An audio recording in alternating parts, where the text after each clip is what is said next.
అందరికీ నమస్కారం అండి.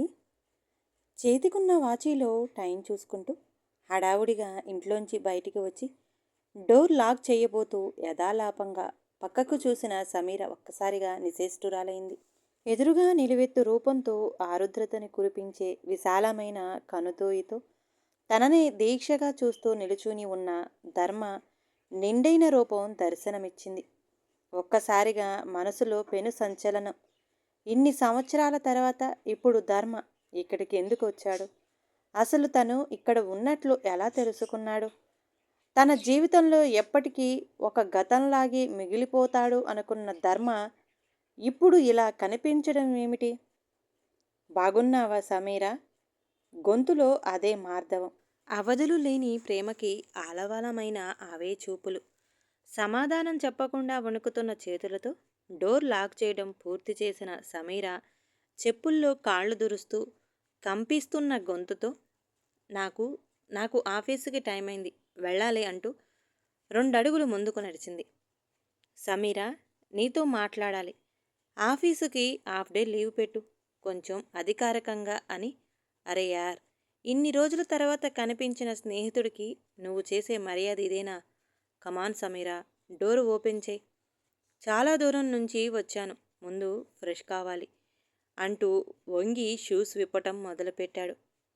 ఇక తప్పలేదు సమీరకి. డోర్ లాక్ తీసి లోపలికి నడిచింది. అనుసరించాడు ధర్మ.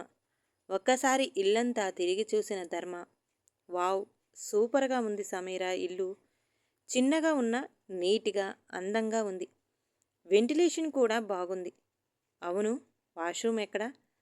సమీర చూపించిన వైపు టవల్ తీసుకుని వెళుతూ, బాగా ఆకలిగా ఉంది, తినడానికి ఏమైనా చెయ్యి సమీరా అన్నాడు. ఆఫీసుకి ఫోన్ చేసి లీవ్ పర్మిషన్ తీసుకొని స్టవ్ వెలిగించి దోశ పెనం పెట్టింది సమీర. ఓవైపు దోశలు పోస్తూ రెండో స్టవ్ మీద పాలగిన్ని పెట్టింది. చేతులు పనిచేస్తున్న మనసు మాత్రం కల్లోల సముద్రంలా ఉంది. తన జీవితంలో మళ్ళీ ధర్మని చూస్తానని అనుకోలేదు. ఇన్ని రోజులకు ధర్మ తనను వెతుక్కుంటూ రావాల్సిన అవసరం ఏముంది? ఎప్పుడో తెగిపోయిన బంధం తమది. ఎంతో ప్రయత్నం మీద తనని తాను కూడతీసుకొని ఇంత దూరం వచ్చి బతుకుతోంది. ఇప్పుడిప్పుడే కుదుటపడుతున్న తన జీవితంలో ఈ అనుకోని కుదుపు ఏమిటి? ధర్మ రాకలోని ఆంతర్యం ఏమిటి? తన జీవితంలో మళ్ళీ రాబోతున్న తుఫానికి ఇది సంకేతం కాదు కదా. మనసు ఆలోచన తరంగాలలో ఉక్కిరిబిక్కిరి అవుతుంది. హో, నాకు ఇష్టమైన ఉల్లిపాయ దోశలు వేస్తున్నావా? గుడ్, త్వరగా వడ్డించు సమీరా, ఆకలి దంచేస్తుంది. ఎటువంటి ఆచందన లేని ఒంటి మీద టవల్ వేసుకున్న ధర్మ డైనింగ్ టేబుల్ దగ్గర కూర్చుంటూ, ఏంటి చట్నీ అంటూ గిన్నెలు మూతలు తీసి చూస్తూ, వావ్, పల్లీ చట్నీ, లవ్లీ కాంబినేషన్ అంటూ ప్లేట్ పెట్టుకున్నాడు. టిఫిన్ చేసి కాఫీ తాగి సోఫాలో జారగిలా పడి కూర్చున్న ధర్మ కిటికీకి దగ్గరగా నిలబడి ఎక్కడో దూరంగా చూపులు నిలిపి తదేక దృష్టితో చూస్తున్న సమీరను ఒక్కసారి పరిశీలనగా చూశాడు. ఈ 3 ఏళ్లలో సమీరలో పెద్దగా మార్పేమీ లేదు, కాస్త సన్నబడిందంతే అనుకుంటూ సమీరా పిలిచాడు. సమాధానం లేదు. మళ్ళీ పిలిచాడు. నువ్వలా దూరంగా నిలబడితే ఎలా? ఒక్కసారి ఇలా వచ్చి కూర్చో సమీరా, నీతో మాట్లాడాలి. చెప్పండి, నాకు వినపడుతుంది. అది కాదు సమీరా, నేను చెప్పేది. ఏంటి మీరు చెప్పేది నేను వినేది? మీరు చేసిన నమ్మక ద్రోహానికి జీవితంలో మీ ముఖం చూడకూడదు అనుకున్నాను. అది కష్టం మీద నన్ను నేను సంభాళించుకుని ఇంత దూరం వచ్చి నా బ్రతికేదో నేను బ్రతుకుతున్నాను. ఇలా కూడా నన్ను ఉండనివ్వరా? ఇప్పుడు మళ్ళీ వచ్చి నా జీవితంలో ఏ కల్లోలం సృష్టించాలనుకుంటున్నారు? భార్య పిల్లలతో పచ్చగా సంసారం చేసుకుంటున్న మీరు నా ఒంటరి జీవితాన్ని చూసి వెక్కిరించడానికి వచ్చారా? ఎందుకు నన్ను ఇలా వేధిస్తున్నారు? ఆనాడు ఆనాడు నన్ను నిర్దాక్షిణ్యంగా మీ జీవితం నుంచి గెంటేసి నాకు దారి తెన్ను లేని పరిస్థితి కల్పించారు. అయినా కూడా మీకు తృప్తిగా లేదా? ఇప్పుడిప్పుడే ఆ చేదు జ్ఞాపకాల నుండి బయటపడటానికి విశ్వ ప్రయత్నం చేస్తున్నాను. మళ్ళీ ఇప్పుడు వచ్చి నా పాత గాయాలను తిరగదోడాలని చూస్తున్నారా? మీకు ఇది న్యాయంగా ఉందా? నన్ను ఇలా కూడా బ్రతకనివ్వరా? నన్ను ఇలా హింసిస్తేనే గాని మీకు మనశ్శాంతి ఉండదా? రెండు చేతులతో ముఖాన్ని దాచుకొని గట్టిగా ఏడుస్తూ అంది సమీర. ఒక్కసారిగా చెలించిపోయాడు ధర్మ. అంతులేని ఆవేదనతో అతని హృదయం తల్లడిల్లిపోయింది. నన్ను తప్పుగా అర్థం చేసుకుంటున్నావు సమీరా. నిన్ను బాధ పెట్టేయాలని కోరిక నాకు ఏ కోసానా లేదు. నువ్వు కాస్త ప్రశాంతంగా ఉంటే నీతో అన్ని విషయాలు వివరంగా చెబుతాను. ముందు నీ మనసును కాస్త కుదుటపరుచుకో అనునయంగా అంటూ సమీర కళ్ళు తుడవబోయాడు. అతని చేతిని విదిరించి కొట్టింది. నో, నేను ఏ విషయాలు వినదలుచుకోలేదు. నీవు ఏనాడైతే నా హృదయాన్ని ముక్కలు చేసి మరొక అమ్మాయి జీవితంలోకి ప్రవేశించావో ఆనాడే నీతో నాకున్న అన్ని సంబంధాలు తెగిపోయాయి. ఇక నుంచి నా జీవితాన్ని శాసించే అధికారం ఎవ్వరికీ ఇవ్వను. నీతో నా జీవితం ఏనాడో ముడిపడిపోయింది సమీరా. కాకపోతే ఆ సున్నితమైన బంధాన్ని నీవు గుర్తించడం లేదు అంతే. ఒక్కసారి నేను చెప్పే విషయం వింటే ఇక ఏ విషయం వినే ఓపిక తీరిక నాకు లేవు. దయచేసి ఇక్కడి నుండి వెంటనే వెళ్ళిపోండి. గుమ్మం వైపు వేలు చూపిస్తూ గట్టిగా అరిచింది సమీర. అప్పటి వరకు సహనంగా ఆమె మాటలు భరిస్తూ వచ్చిన ధర్మ, అది కాదు సమీర అంటూ ఆమె భుజం మీద చెయ్యి వేసి తన వైపు తిప్పుకోబోతుండగా చెల్లుమని ఆమె ధర్మ చెంప మీద కొట్టిన దెబ్బతో గది మొత్తం దద్దరిల్లిపోయింది. ఒక్కసారిగా కళ్ళు బైర్లు కమ్మాయి ధర్మకు. కాసేపటికి తేరుకొని సమీర వైపు చూశాడు. ఆమె కళ్ళు అగ్నిగోళాల్లా ఉన్నాయి. తనని తాను నిగ్రహించుకోవడానికి కొంత సమయం పట్టింది అతనికి. మనసులో చెలరేగుతున్న భావ సంచలనాలను నియంత్రించుకుంటున్నాడనడానికి చిహ్నంగా అతని దవడ ఎముకలు బిగుసుకున్నాయి. హఠాత్తుగా సోఫాలో కూలబడి రెండు చేతుల్లో ముఖం దాచుకుని హృదయ విదారకంగా రోదించటం మొదలుపెట్టింది సమీర. ఏడుస్తున్న తనని కాసేపు మౌనంగా నిస్సహాయంగా చూశాడు ధర్మ. తర్వాత ఒక్కసారిగా ఆమెను పైకి లేపి తన గుండెలపైకి లాక్కొని ఆమె చుట్టూ బలంగా చేతులు బిగించాడు. అనుకుని అతని చర్యకు బిత్తరపోయిన సమీర అతని చేతులు పట్టు నుంచి తప్పించుకోవడానికి విశ్వ ప్రయత్నం చేసింది. కానీ ఆజానుబాహుడైన ధర్మ బలం ముందు ఆమె ప్రయత్నాలు ఏమాత్రం ఫలించలేదు. ఆమెను మరింతగా తన హృదయానికి అత్తుకున్నాడు. ధర్మ తన ప్రియసఖి సాంగత్యంలో మైమరిచి ఉన్న అతని చేతులు పట్టు సడలగానే అతని నుండి విడిపోవడానికి తీవ్రంగా పెనుగులాడింది సమీర. ఆ పెనుగులాటలో ఇద్దరూ పట్టు తప్పి బ్లాంకెట్ మీద పడిపోయారు. వెలికిలా పడిన ధర్మ గుండెల మీద సమీర పడిపోయింది. వెంటనే తన రెండు బాహువులతో సమీరని చుట్టేశాడు ధర్మ. ఇక తన ప్రయత్నాలేవీ ఫలించవని ఆమెకు అర్థమైపోయింది. ఆమె ఏడుపు ఆపడం ధర్మకు సాధ్యం కాలేదు. కాసేపలా ఆమెను ఏడవనిచ్చి, కూల్డౌన్ సమీరా, కూల్డౌన్, ఏడవకు ప్లీజ్. నీకు అన్ని విషయాలు వివరంగా చెప్పాలనే వచ్చాను. కానీ నువ్వు ఎంతకీ అవకాశం ఇవ్వడం లేదు. దయచేసి కాస్త ప్రశాంతంగా ఉండు ప్లీజ్, ఏడవకు అంటూ ఆమె ముంగురులు సవరిస్తూ నుదుటున పదే పదే ముద్దు పెట్టుకున్నాడు ధర్మ. క్రమంగా ఆమె ఏడుపు తగ్గుముఖం పట్టింది. మాధవరావు గారు పేరు పొందిన ఇండస్ట్రియలిస్ట్. అతని ఒక్కగానొక్క కొడుకు ధర్మ. ధర్మ పుట్టిన 4 సంవత్సరాలకే తల్లిని కోల్పోతే భవానీదేవిని రెండో వివాహం చేసుకున్నాడు మాధవరావు. వారికొక పాప పుట్టింది. క్రమంగా భార్య నిజస్వరూపం బయటపడటం ప్రారంభమైంది. ఆస్తి అంతస్తుల కోసం ఎంతటి నీచానికైనా దిగజారే మనస్తత్వం ఆమెది. వ్యసనపరుడైన తమ్ముడు కృష్ణను ఇంట్లో ఉంచుకొని ఆస్తిని తన ఆధీనంలోకి తీసుకోవాలని రకరకాల ప్రయత్నాలు చేసేది.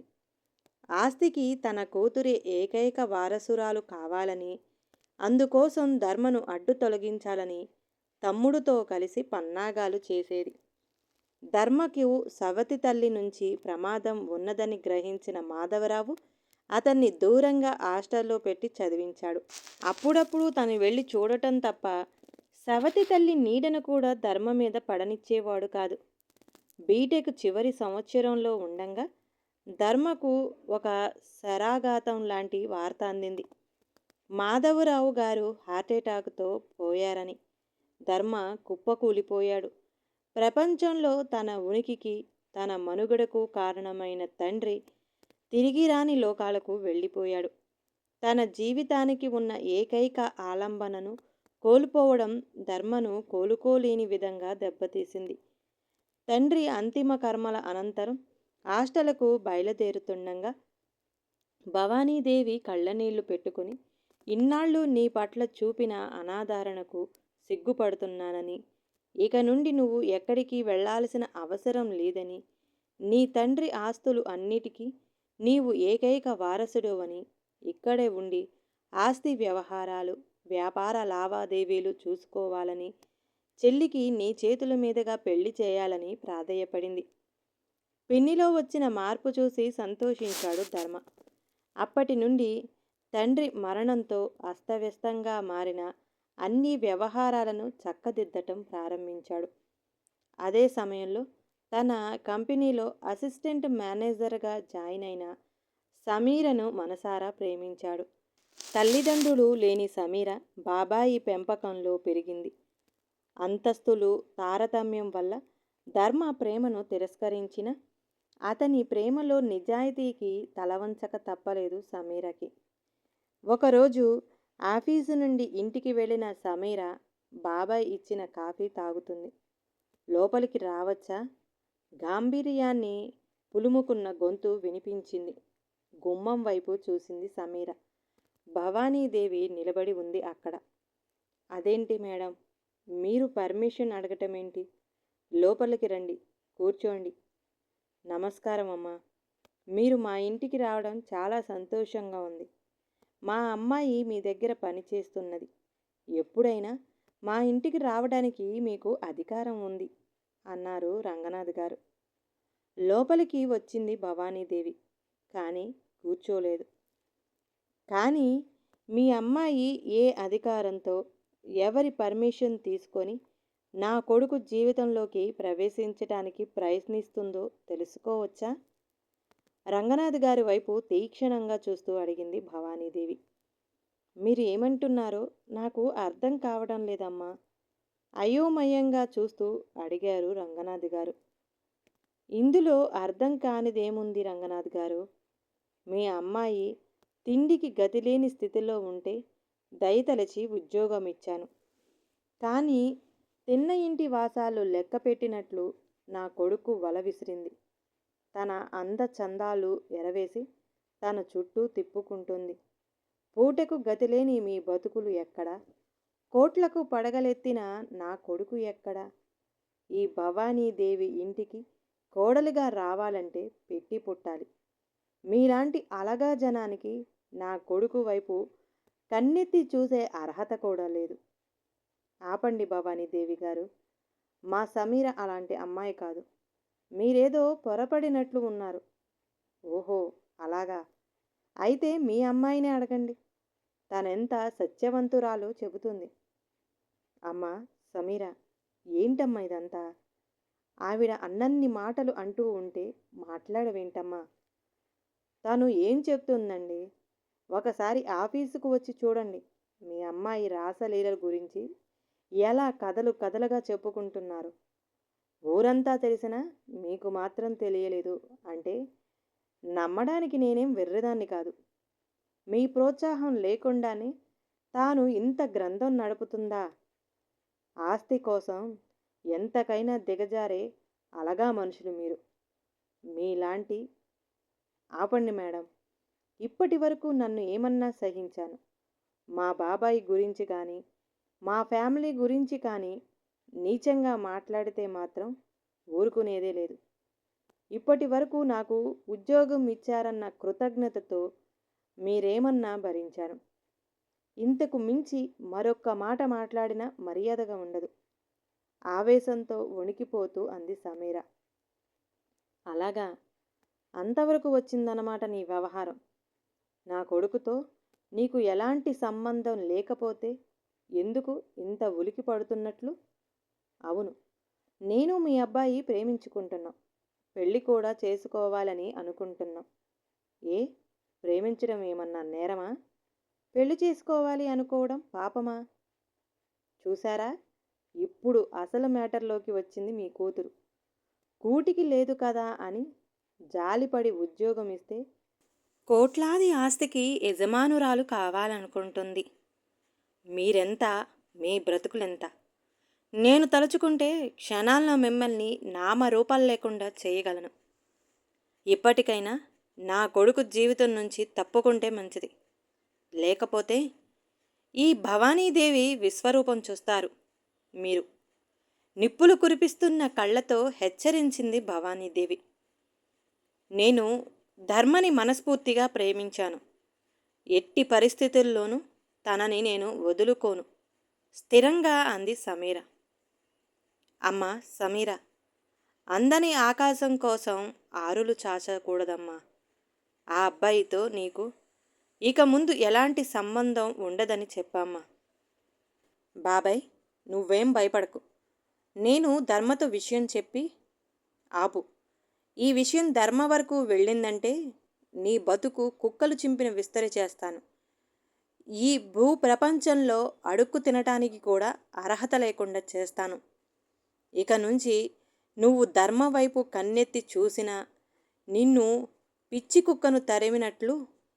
భవానీదేవి గారు, నేను చెప్తున్నాను, ఇక నుంచి మా అమ్మాయి మీ అబ్బాయిని కలుసుకోదు.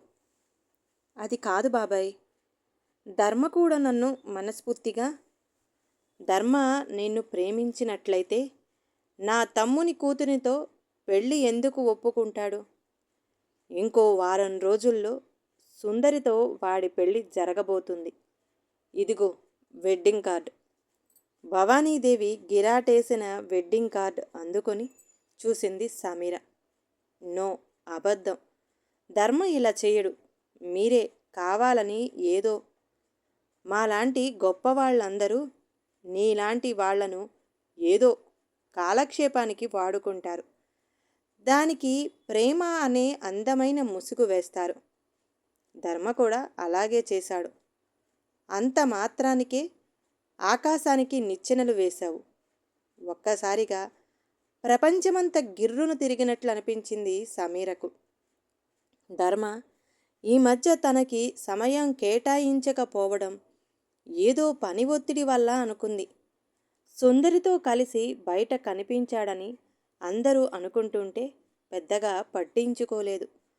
బహుశా ఈవిడ చెప్పింది నిజమే అయి ఉంటుందా? నా ధర్మ నన్ను మోసం చేశాడా? అమ్మా సమీర, ఏంటిది తల్లి? మనకు ఇది అవసరమా? ఈ ఉద్యోగం వద్దు, ఏమీ వద్దు. మనం మన ఊరు వెళ్ళిపోదాం. కాదని అన్నావంటే నేను చచ్చినంత ఒట్టు. అప్పటి వరకు స్థాణువులా నిలబడిపోయిన సమీర అప్పుడే చలనం వచ్చిన దానిలా జాబ్ రిజైన్ లెటర్ రాసి భవానీదేవి చేతుల్లో పెట్టింది. మీ అబ్బాయి కూడా మనుషుల్ని వంచడంలో మీకు సరిజోడేనని నిరూపించుకున్నాడు.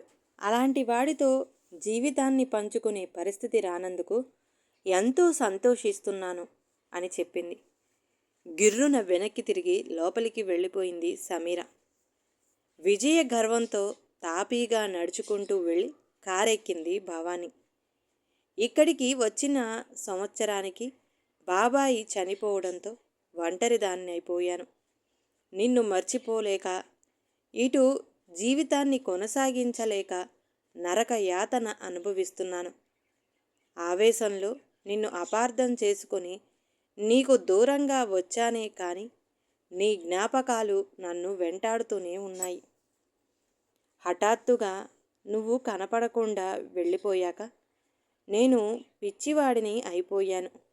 ఇటు పిన్ని, కృష్ణ మామయ్యలు సుందరిని పెళ్లి చేసుకోమని ఒత్తిడి తీసుకొచ్చారు. నేను వినలేదు. ప్రాధేయపడ్డారు, బెదిరించారు, భయపెట్టారు. నేను దేనికి లొంగలేదు. ఆస్తి కోసం సుందరిని పెళ్లి చేసుకోమంటున్నారు కదా. నాకు ఈ ఆస్తిపాస్తుల మీద ఎలాంటి వ్యామోహం లేదు. వ్యాపారాలన్నీ ఓ కాడిలో పడ్డాక అవన్నీ చెల్లి పేరు మీద రాసిస్తానని, సుందరికి వేరే పెళ్లి చెయ్యండి అని చెప్పాను. చెల్లెల పెళ్లి తను ఇష్టపడ్డ అబ్బాయితో ఘనంగా జరిపించి ఆస్తులన్నీ వారికి వదిలేసి నిన్ను వెతుక్కుంటూ నీకోసం ఇలా వచ్చాను. నేను సుందరిని పెళ్లి చేసుకుంటున్నా అంటే ఎలా నమ్మావు? నువ్వు ఇంత ఫూల్వని అనుకోలేదు. కనీసం వెళ్లే ముందు నాతో ఒక్క నిమిషం మాట్లాడి ఉంటే. నన్ను క్షమించు ధర్మ. నువ్వు పరాయి సొత్తువైపోతున్నావన్న ఆవేదన నన్ను ఏమీ ఆలోచించనివ్వలేదు. ఆవేశంలో అనాలోచితంగా తీసుకున్న నిర్ణయం వల్ల నిన్ను చాలా బాధ పెట్టాను. దీనికి నువ్వు ఏ శిక్ష విధించినా భరిస్తాను. ఐ యామ్ ఎక్స్ట్రీమ్లీ సారీ ధర్మ. శిక్ష సంగతేమో గాని ఇంతకుముందు నన్ను చెంపదెబ్బ కొట్టావు. దానికి నేను ప్రతీకారం తీర్చుకోవద్దా? నా మీద ఎలాంటి ప్రతీకారం తీర్చుకోవడానికి అయినా నీకు అధికారం ఉంది ధర్మ.